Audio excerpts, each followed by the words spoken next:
continue with the church laws on marriage.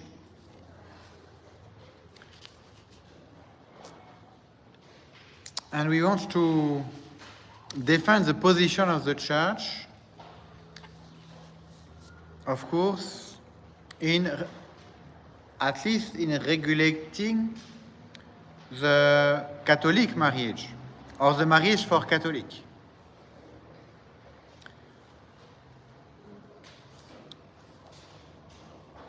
Because of this supernatural reality that is a sacrament, the Church has something to say.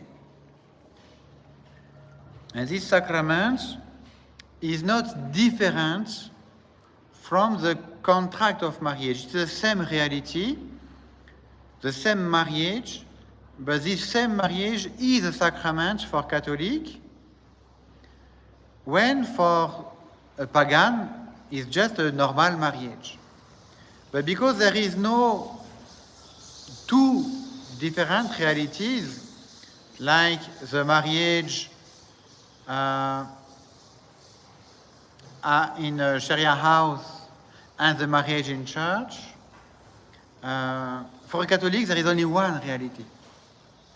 It means the civil marriage and the religious marriage are the same marriage. Of course, the civil marriage is, for us Catholic, only a formality. It's not a real marriage. It's just paperwork.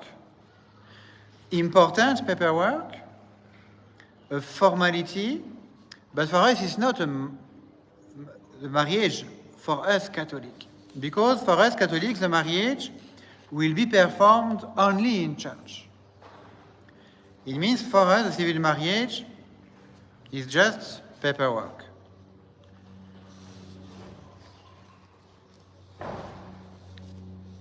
This is why the church says she has a right to control the marriage of baptized people, because there is only one marriage.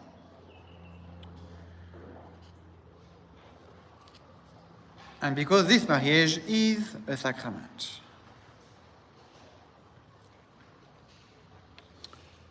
This is why we say the Catholic Church alone has the right to make laws regulating the marriages of baptized persons.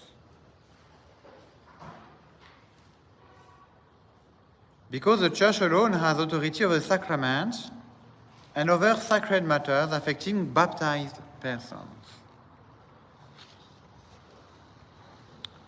The Church is a guardian, the custodian of the sacraments, the means of grace for men.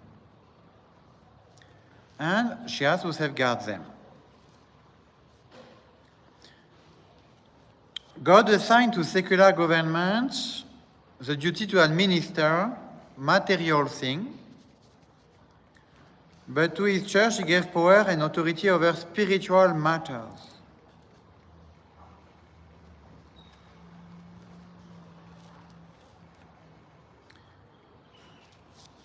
Of course, the marriage is also affecting the life of the country, the state, and the government has also something to say about what is touching the civil life of the country. And a government can also put some regulations about marriage, because it has the right to know what is happening in his country, and some aspects of this contract are only natural aspects.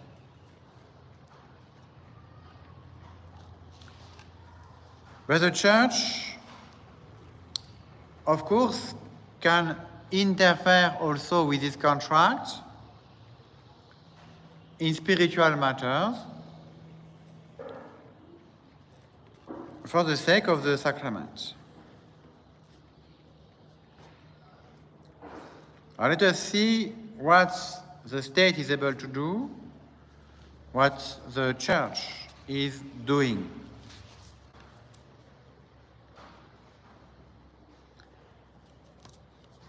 Of course, about marriages,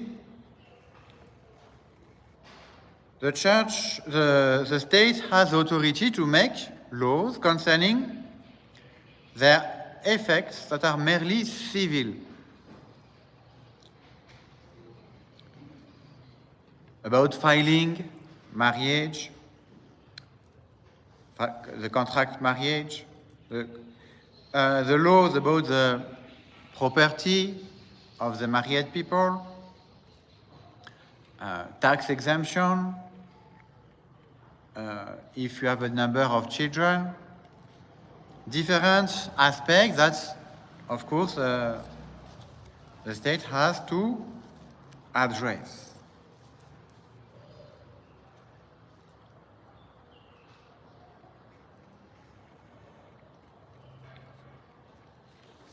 But some aspects, the state has no right to interfere with, like divorce. The state is not authorized to authorize divorce and to register them, because it is against the natural law, and no power has power against natural law.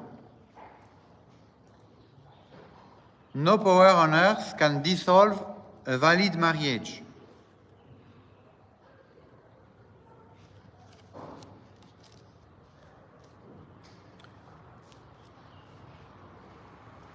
This is why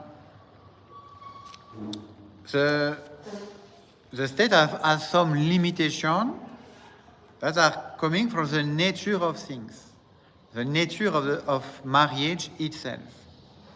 It's important for us to understand that marriage is a natural reality also, not only a supernatural reality.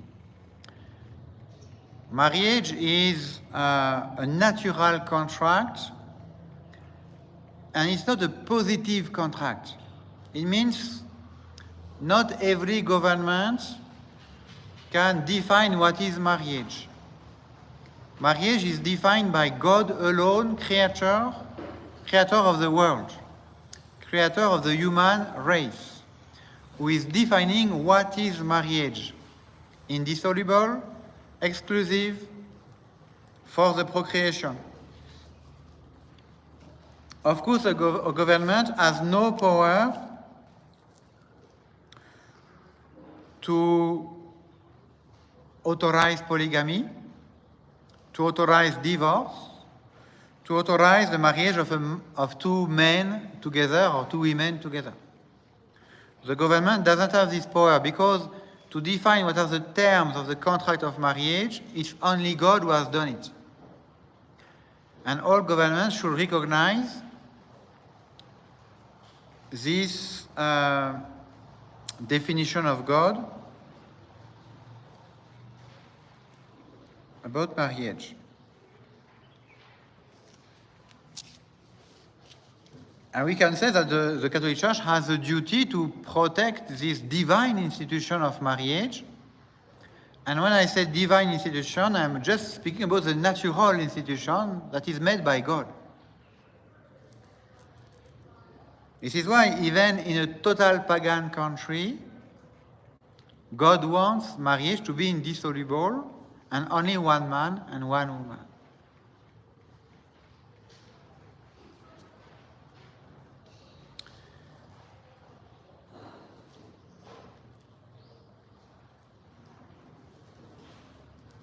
It's normal for Catholic to obey the state laws on marriage as long as they do not contradict the laws of God or of the Church.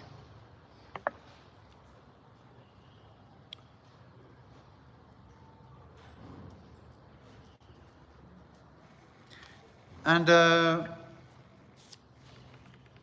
of course, Catholics have a duty to fight in order to push good laws on marriage. This is why a few years ago in France we had so many riots and activities to defend natural marriage. And Catholics were really pushing to defend natural marriage. But unfortunately, the government voted a false law, invalid law, unjust law, allowing same-sex marriages. But it is the duty of Catholics to fight for the laws of the country to reflect the plan of God.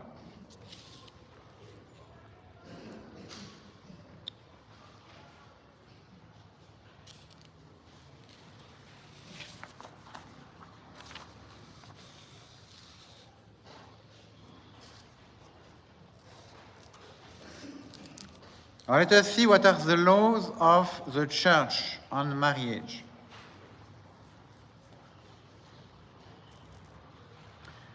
A Catholic can contract a true marriage only in the presence of an authorized priest and 2 witnesses. For Catholics, they have to be married in front of the priest. It has not always been the case. During many centuries, marriages could be just done by Catholics according to their traditional ritual, and it was the sacrament of marriage. Okay? Even without the blessing of the priest, it could be done this way. And still today, in case of necessity, it can happen also. Because the ministers of the sacrament of marriage are the spouse themselves, and if there is no priest available, at least during a period of 1 month, impossibility to reach a priest for 1 month, people can get married with 2 witnesses only, and without a priest. But this is an exception, if it is impossible to reach a priest. If it is possible to reach a priest, it is invalid for a Catholic to get married out of church, out of Catholic Church.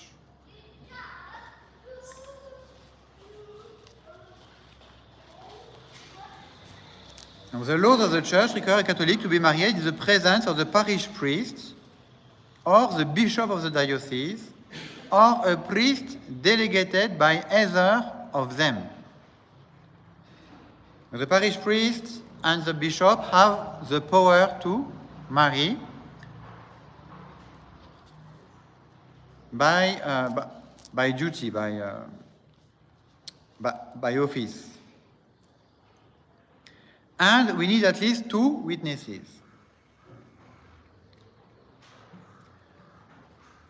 Now, Catholics who are getting married, if a Catholic gets married with a Protestant in a Protestant church, the marriage is invalid. They are not married.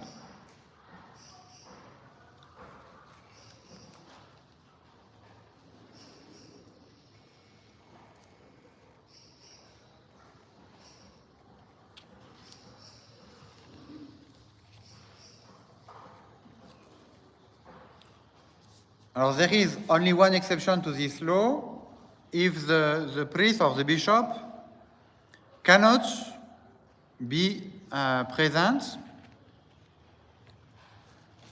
without great inconvenience, or in danger of death. Imagine,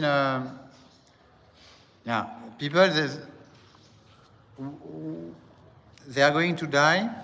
Someone is going to die, and they would like to formalize the marriage before to die. yeah, it could be done.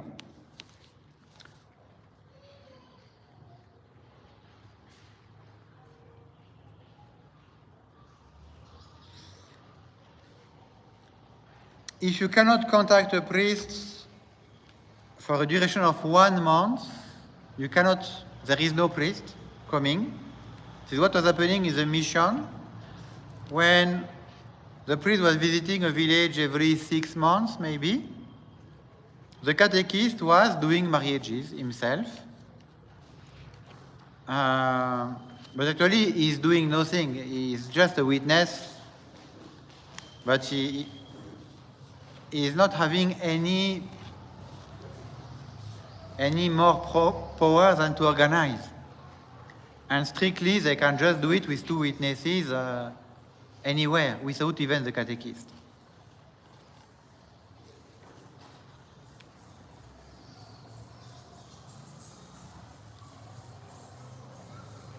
And in this case, the couple is truly married and has received the sacrament of matrimony. Of course, it's not really the canonical procedure, because we have a canonical procedure. We should check the background, we should publish the bans, we should do an inquiry about the marriage, we should verify some few things, we should teach. That's why it is not really advisable to do it this way, but it is a possibility.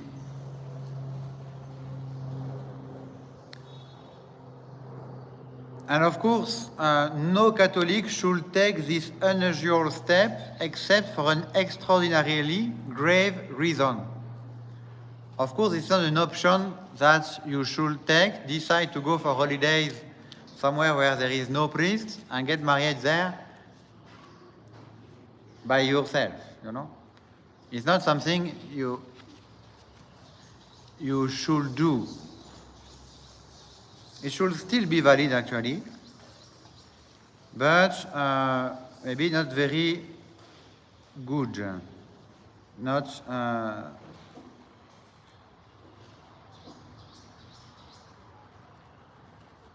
that is really valid for the case of outstation, not visited frequently by the priest. And in this case, this marriage should be written down, signed, and the document given to the bishop or to the priest when he comes. It is important for us to explain this point, because we have been using this necessity for many years, actually, in Catholic tradition. Because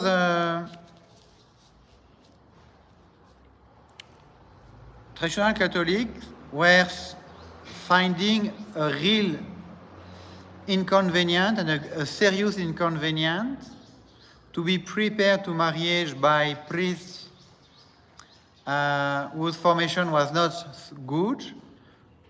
The teaching was not even, in the modern parish, even coming from the priest, but from just catechists or married couples who teach for the sacrament.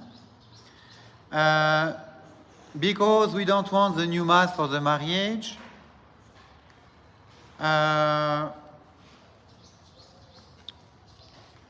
because we don't want to be exposed to the influence of the modern preparation, that is sometimes confusing, even in terms of doctrine. All these things are serious inconvenience. And Bishop Lefebvre has always applied for this case, this necessity for traditional Catholic to ask a priest of our society to be the witness of their marriage. Because it is written there, if any other priest is available, even if he is not the parish priest or the coadjutor, he must be called to assist at the marriage.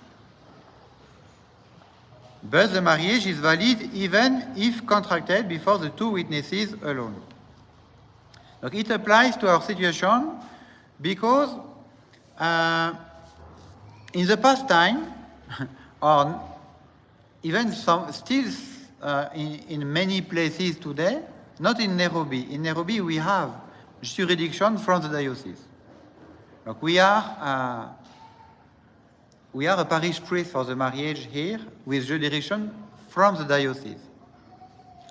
And that is Pope Francis who asked the bishops to give us this jurisdiction. But in some places, they have not accepted to do so, or before Pope Francis, they were not doing it, or rarely. We were using this possibility. Our faithful are telling us we want to get married. We want to get married with the Latin Mass. We want to be prepared with the priest of the parish. We don't want to get married in another parish. We even don't belong there. And it is a serious inconvenience. We don't want that to apply to another parish where we are not even member, to get married by a modern priest and have the modern Mass. And in this case, you have no capacity to access a priest having jurisdiction by the diocese and saying the traditional Mass, and now you ask, and now you decide to get married by yourself, but because you can call a priest of the society who has no jurisdiction, he has to be the witness of this marriage. This is what we have been using for many years for the celebration of marriage, and it is canonically valid to take this stance and to make the marriage valid.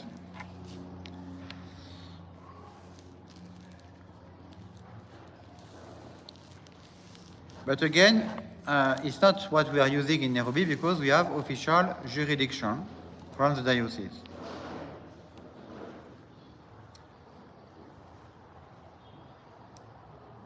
It is a serious matter, and we take it seriously because this condition affects the validity of the marriage. And a Catholic who is not getting married in front of a priest who has jurisdiction,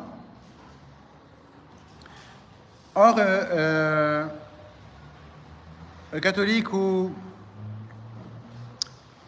doesn't ask a priest who has jurisdiction,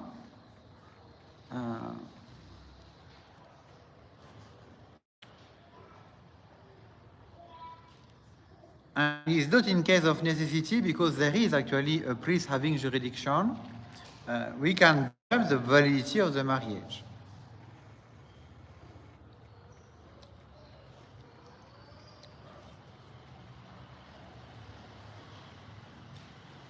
Actually, it is clear that if Catholics attempt to get married before a non-Catholic minister, like with a Catholic and a Muslim, making a Muslim marriage, or a Catholic and a Protestant making a Protestant marriage, the marriage is not valid at all. It's not valid because the Catholic party is supposed to get married in front of the priest.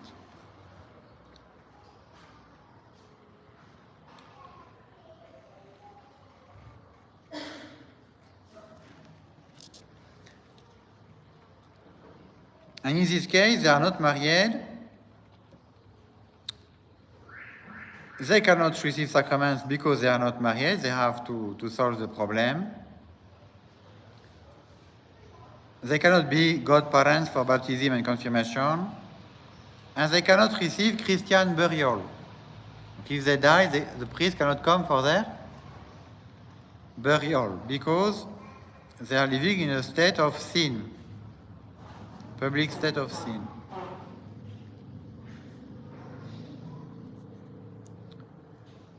Today there is no excommunication for that.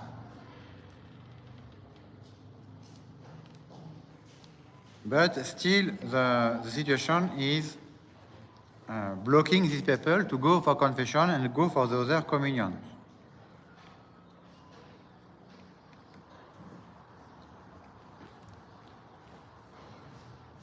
A priest in his own diocese may perform the marriage ceremony outside his own parish only with the permission of the parish priest or the bishop of the place. A priest in his own parish or a bishop in his own diocese may marry persons not resident therein with the permission of their pastor or bishop. A Catholic who has dwelt within the limit of a certain parish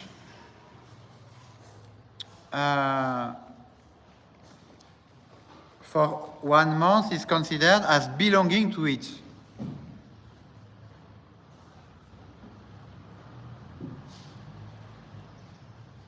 Yeah, but it's just some canonical considerations.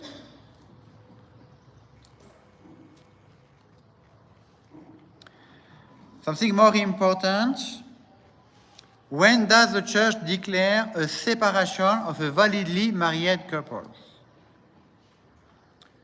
The Church declares the separation of a validly married couple for very grave cause, such as adultery, heresy, treats on the life of either, violence, etc. This is a very important topic because we have many abuses today. Today people are getting married and separate from their own authority, and this is not how it should be. We see many marriages like that. People get married and they tell you, oh, I have left my marriage because the life was not possible. But it is not acceptable to do so. The separation has to be declared by the Church. You know, we are not judge and party together on a certain case. This is why if you have a conflict, you cannot decide by yourself to break your marriage.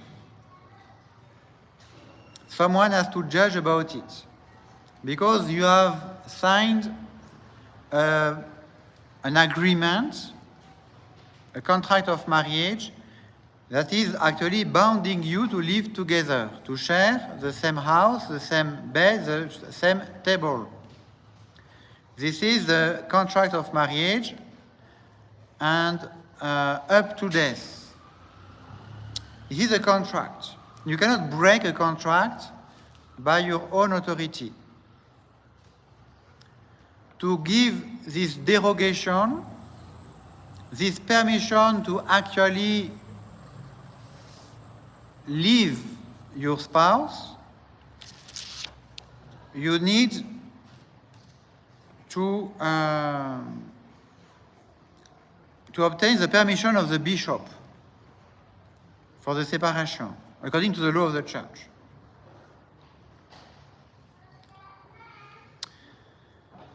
Because if everyone is deciding for himself, it can become very subjective, and we are not sure people will make good decisions. And you cannot just break a contract because today you don't want to stay together with someone.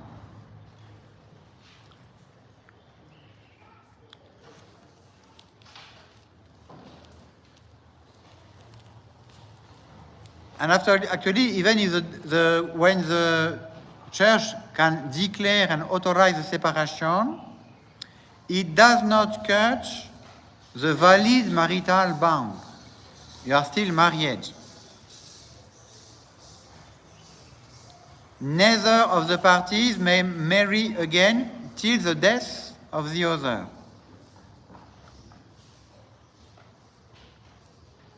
And actually, if the reason of the separation ceases, it means not anymore such a problem, the people have to go back together.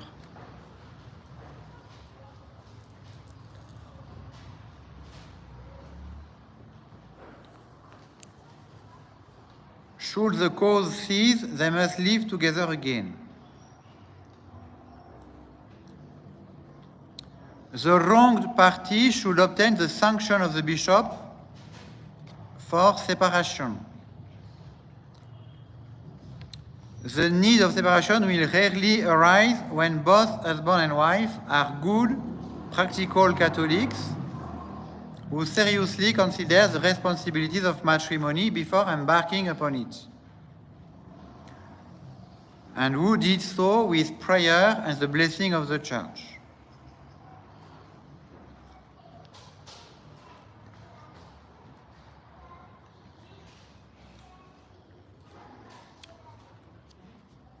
This separation permitted by the Church doesn't allow someone to get married again. It's quite interesting. Sometimes you can prepare people to marriage. You explain all these things during 6 months. And at the end, by the way, someone is asking the question, but Father, if we separate, you mean we cannot get married again? Yes, this is what I am explaining since 6 months. Ah, okay. Oh, okay. Oh, it's serious, huh? Yeah, it's serious. Sometimes you explain, but people don't get it, you know? It's not always enough to say things, to teach, to preach. Sometimes people really don't get it for themselves. And they don't understand the practicality. But for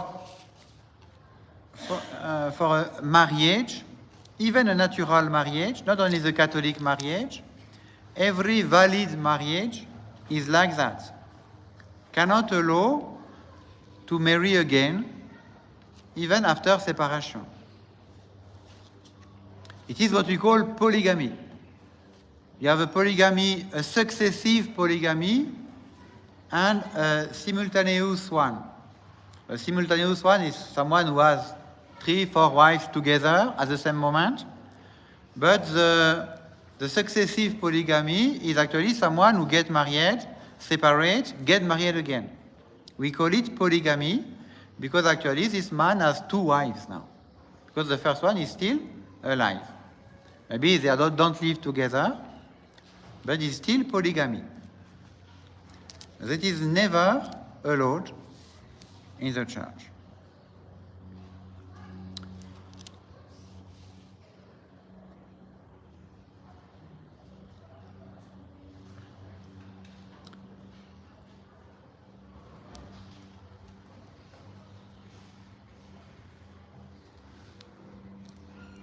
This is where there is something to understand clearly.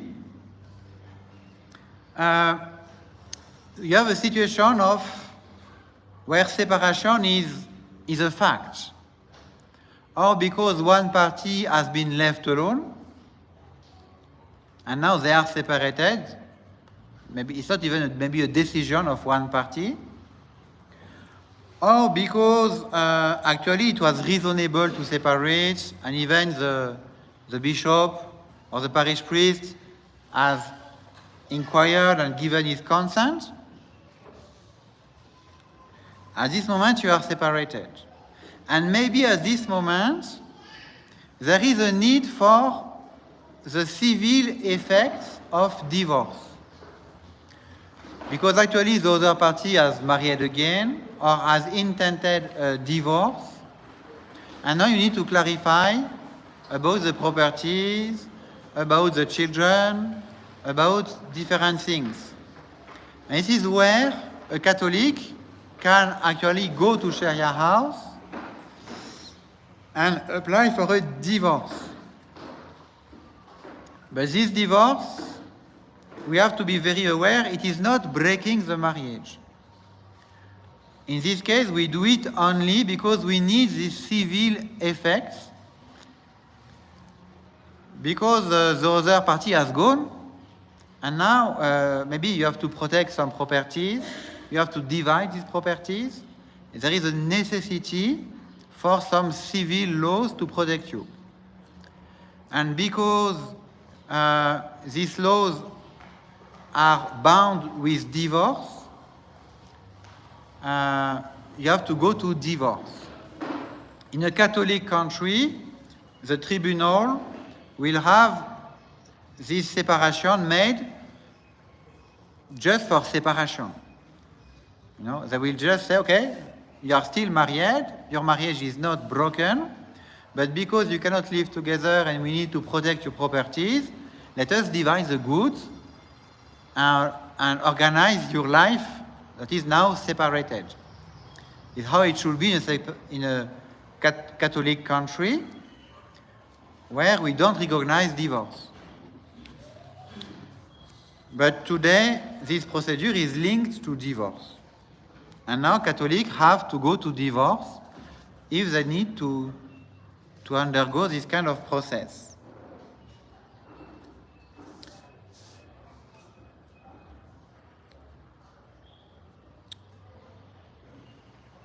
Catholics are required to obtain ecclesiastical permission to start proceedings for a civil divorce.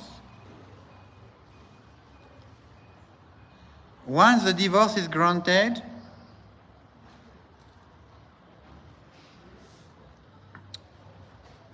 the contract remains. They are still married, and neither of the parties can enter into marriage with another person. The Catechism is introducing a distinction. I don't want to enter in it too much. It speaks about the marriage, if the marriage had been a consummated sacramental bond. That is to be exact, because we can have some particular exceptions for a marriage non-consummated and sacramental, or even for a marriage consummated but not sacramental. But I don't want to enter into these distinctions now. What I want to stress is this situation in Kenya, where people too easily get separated by themselves without any, I don't say without any good reason, because maybe they have good reasons, but they should ask for permission. And they should not be the judge on their own situation. Of course, you can always apply an emergency exit, you know. If you are beaten badly at home, you run away and you go back to your mother's home. Because you are in danger. But you have to clarify officially the situation, not just to stay in it by yourself without any advice or judgment of the authority. Because too many marriages can be broken without sufficient reason, when you should maybe overcome a difficulty, and now you just separate in place of maybe solving a problem. Let us remember this point is quite important for the sake of marriage.